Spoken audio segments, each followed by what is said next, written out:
Hello friends, मैं हूं आपका दोस्त विशाल भारती। फ्रेंड्स, मैंने पिछले वीडियो में बताया था कि कितने स्कोर पर आपको आईआईटी आपका एडमिशन हो सकता है।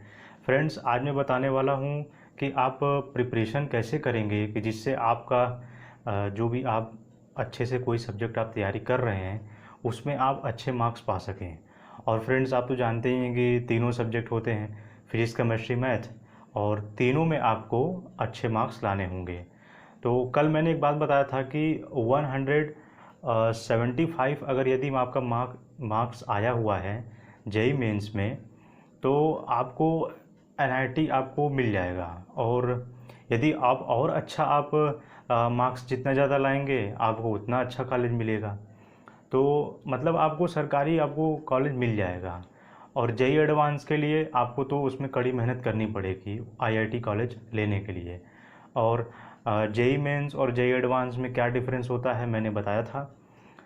जेई मेंस बच्चों, उसमें यदि आप जेई मेंस आप क्वालिफाई कर लेते हो तो आपको एनआईटीज़ और गवर्नमेंट कॉलेज आपको मिलेंगे।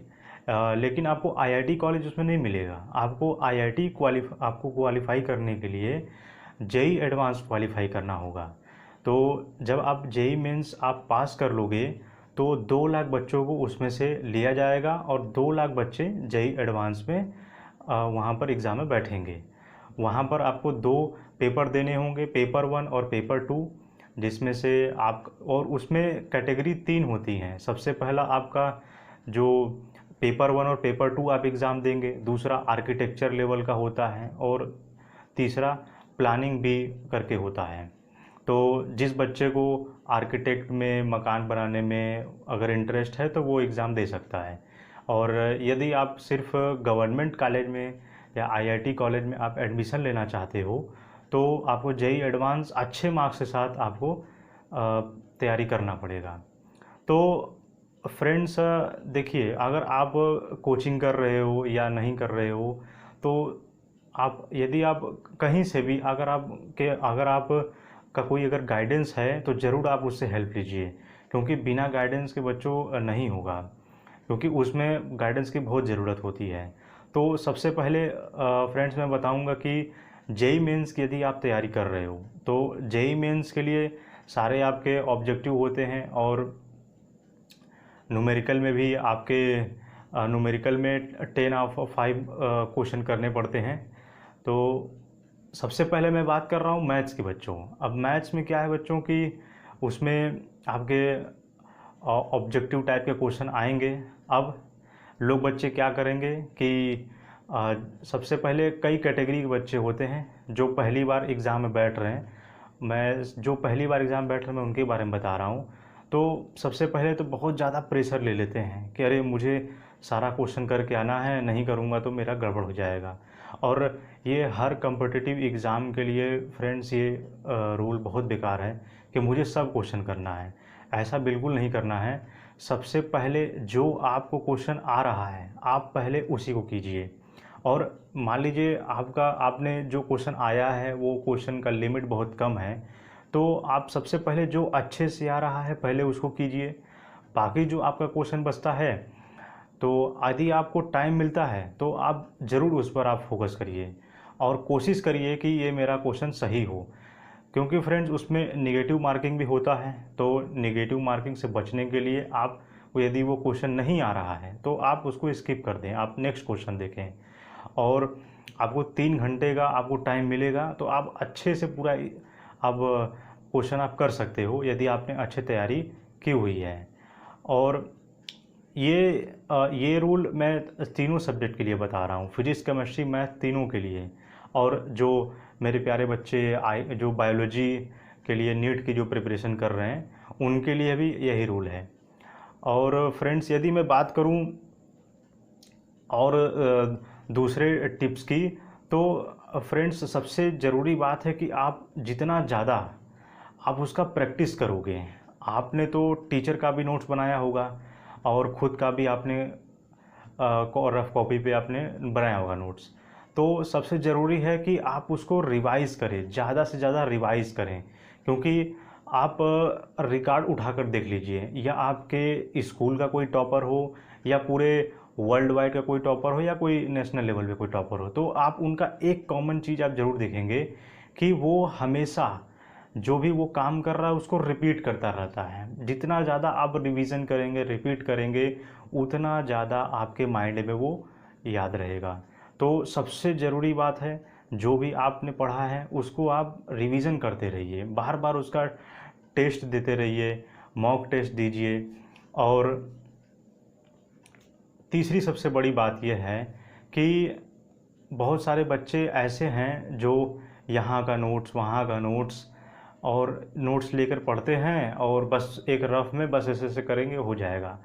ऐसा फ्रेंड बिल्कुल नहीं करना है। सबसे बड़ी बात है कि आप भले आप कोचिंग पढ़ रहे हैं, वहाँ का नोट्स आप अलग बनाइए, और आप खुद का एक नोट्स ज़रूर अलग बनाइए, क्योंकि जो आपका नोट्स होगा वही आपको एग्ज़ाम में प्रिपेयर करने के लिए आपको हेल्प करेगा।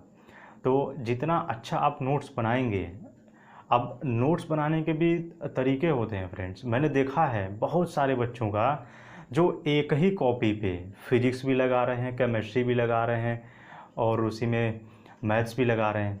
तो ये काम बिल्कुल नहीं करना है। आपको अलग अलग कॉपी लेनी है, टाइम टेबल सेट करना है आपको। आपके आपके अनुसार जो आपका टाइम टेबल होगा, आप वो टाइम टेबल आप सेट कर सकते हैं। मान लीजिए किसी बच्चे को मैथ बहुत अच्छा लगता है तो वो लगातार 2 घंटे 3 घंटे पढ़ रहा है, या किसी बच्चे को फिजिक्स केमिस्ट्री अच्छा लग रहा है तो वो, तो आप एक टाइम बना दीजिए कि मुझे इतने से इतने टाइम तक मुझे मैथ्स, फिजिक्स, केमिस्ट्री मुझे पढ़ना है। तो आप एक टाइम टेबल बनाइए और उस पर आप अडिग रहिए। आप कहिए, आप खुद से कहिए कि जब तक मेरा एग्ज़ाम चल रहा है तब तक मैं इसी टाइम टेबल को फॉलो करके मैं अपनी पढ़ाई पूरी करूँगा। और फ्रेंड्स, अब क्या है, अलग अलग स्टूडेंट की अलग अलग प्रॉब्लम होती हैं। अब जैसे मैं आईसीएसई और सीबीएसई बोर्ड के बच्चे की बात करूं, तो उसमें क्या है कि पेरेंट्स बहुत अवेयर होते हैं बच्चों के लिए कि हाँ, उसमें पेरेंट्स बहुत हेल्प करते हैं बच्चों की। लेकिन फ्रेंड्स, मैं बताना चाहता हूं कि जो हमारे स्टेट बोर्ड के हमारे बच्चे होते हैं उसमें उतनी ज़्यादा अवेयरनेस नहीं होती है पेरेंट्स के अंदर। वो पेरेंट्स चाहते हैं कि बस मेरा बच्चा गवर्नमेंट या किसी अच्छे कॉलेज में एडमिशन मिल जाए। लेकिन फ्रेंड्स, एनवायरनमेंट बहुत ज़रूरी होता है किसी कोई भी काम करने के लिए। फ्रेंड्स, एनवायरनमेंट बहुत ज़रूरी होता है। यदि आपने एनवायरनमेंट अगर अच्छा बनाया है तो आप कुछ करते हुए करें या ना करें, लेकिन आपका ज़रूर मन करेगा कि यार मैं कुछ पढ़ा नहीं हूँ, चले कुछ पढ़ लेते हैं। यदि आपने एनवायरनमेंट बनाया है तो एनवायरनमेंट, यदि आप नहीं बनाए हैं तो आप बना लीजिए, क्योंकि environment is the most important of education है। और फ्रेंड्स, मैं बात करूं कि एक की नोट्स बनाइए, जो कि मेरे पास है, मैं दिखा दे रहा हूं फ्रेंड्स। इस टाइप का ये देख सकते हैं फ्रेंड्स, ये की नोट्स से आप बाज़ार से ले सकते हैं। ये की नोट्स ज़रूर बनाइए। की नोट्स में क्या है, आप कोई फार्मूला हो गया जो आपको याद नहीं हो रहा है, आप दीवार पर आप चिपका दीजिए, और बिल्कुल अच्छा है, और ये दीवार पे कोई ख़राब नहीं होगा। तो इसकी नोट्स जब आपका बार बार ध्यान जाएगा तो आप उसको आप पढ़ करके आप याद रख सकते हैं। चाहे केमिस्ट्री का कोई फार्मूला हो गया या मैथ्स का कोई हो गया, तो आप उसको कर सकते हैं। और फ्रेंड्स, मैं बात करूं उसकी जेई एडवांस की, ये तो सारे जेई मेंस के थे। मैं बहुत शॉर्ट नोट्स में फ्रेंड्स बता रहा हूँ। जेई एडवांस क्या है, थोड़ा सा इसका लेवल थोड़ा सा हार्ड होता है। इसमें क्या है कि ग्राफ और विजुलाइज वाले क्वेश्चन ज़्यादा होते हैं फ्रेंड्स, जिसमें आपको ज़्यादा दिमाग लगाना पड़े। तो इसलिए आपको सबसे पहले पूरी अच्छे से कॉन्सेप्ट क्लियर होना बहुत ज़रूरी है फ्रेंड्स। जितना अच्छा जिस बच्चे का कॉन्सेप्ट होगा वो उतना अच्छा कर पाएगा। तो मैं यही चाहूँगा कि बच्चे, आप जो हमारे बच्चे, प्यारे बच्चे जो वीडियो देख रहे हैं, अपने कॉन्सेप्ट को क्लियर करें। कॉन्सेप्ट आप क्लियर कर सकते हैं यदि आप डिसिप्लिन हैं। तो आप डिसिप्लिन है तो आप शुरू से एनसीईआरटी से आप स्टार्ट कर सकते हैं। फिर एनसीईआरटी से आपका जब बेस आपका अगर मजबूत हो जाएगा तो फिर आप हायर लेवल का बुक उठा करके आप पढ़ाई कर सकते हैं। कॉन्सेप्ट क्लियर होना ज़रूरी, बहुत बहुत ज़रूरी है फ्रेंड्स। और मैंने अपनी सबसे पहले मैं स्टेट बोर्ड से ही मैंने पढ़ा था, क्लास 12 मैंने पास किया था। तो उसमें क्या था कि एनसीईआरटी उस मतलब स्कूल में चलाया नहीं जाता था। तो एनसीईआरटी क्या है, उसका एनसीईआरटी मेन बुक इंग्लिश में होता है, वो हिंदी में ट्रांसलेट किया गया होता है। तो जब मैं 11th में था तभी मुझे पता चला था। तो मैं अपना दुकान पे जा कर के फ़ोटो कापी करा कर के मैं उसी से पढ़ता था, इंग्लिश वाला। क्योंकि आप जानते हो फ्रेंड्स, अगर आप ग्रेजुएशन आप इंजीनियरिंग फील्ड में आप कर रहे हो तो अब तो हिंदी मीडियम धीरे धीरे शुरू हो गया है, लेकिन अभी तक तो जितने भी ज़्यादा मटेरियल अवेलेबल हैं वो सारे इंग्लिश में ही हैं। आप किसी भी फील्ड में आप चले जाओ, वहाँ पर इंग्लिश मानकर चलिए कि वो कंपलसरी है, क्योंकि ज़्यादा से ज़्यादा मटेरियल आपके इंग्लिश में ही अवेलेबल है। और तो मैं क्लास 11 से ही मैं एनसीईआरटी का इंग्लिश से मैं तैयारी करता रहा, और यकीन मानिए फ्रेंड्स, उससे बहुत अच्छा कॉन्सेप्ट क्लियर हो गया। तो मैंने बताया भी कि जिस बच्चे का जितना अच्छा कॉन्सेप्ट क्लियर होगा वो उतना अच्छा विजुलाइज कर पाएगा, और जो जितना अच्छा विजुलाइज कर पाएगा वो अपने सब्जेक्ट का वो बहुत अच्छा खासा वो पकड़ उसकी हो जाएगी। तो फ्रेंड्स, और यही जेई एडवांस के लिए भी रूल लागू होता है कि जो सबसे पहले आ रहा है पहले उसी को आप कीजिए बिल्कुल अच्छे से।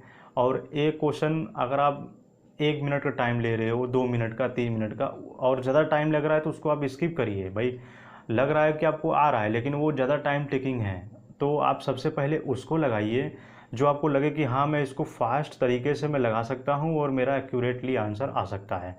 तो सबसे पहले आप उसको टच कीजिए। उसको करने के बाद जब लास्ट में आपका टाइम बचता है तो फिर आप उसको देख सकते हैं। तो ये थी फ्रेंड्स, मैंने बहुत सर्च किया है और मेरा खुद का भी एक्सपीरियंस इसमें मैंने अपना लगाया है कि कैसे आप एकदम स्ट्रांगली रूप से स्ट्रेटेजिक अपना बना करके आप पढ़ाई कर सकते हो। और मैं चाहूँगा कि हमारे जो वीडियो प्यारे बच्चे देख रहे हैं वो और आगे लेवल तक जाएं और उनका कोई ईयर बैक ना लगे, वो क्लास 12 के बाद अपना 11 से ही अपना स्टार्ट कर दें और 12th पास होते होते अपना एडमिशन ले लें। तो थैंक्स फॉर ऑल स्टूडेंट्स। जय हिंद, जय भारत।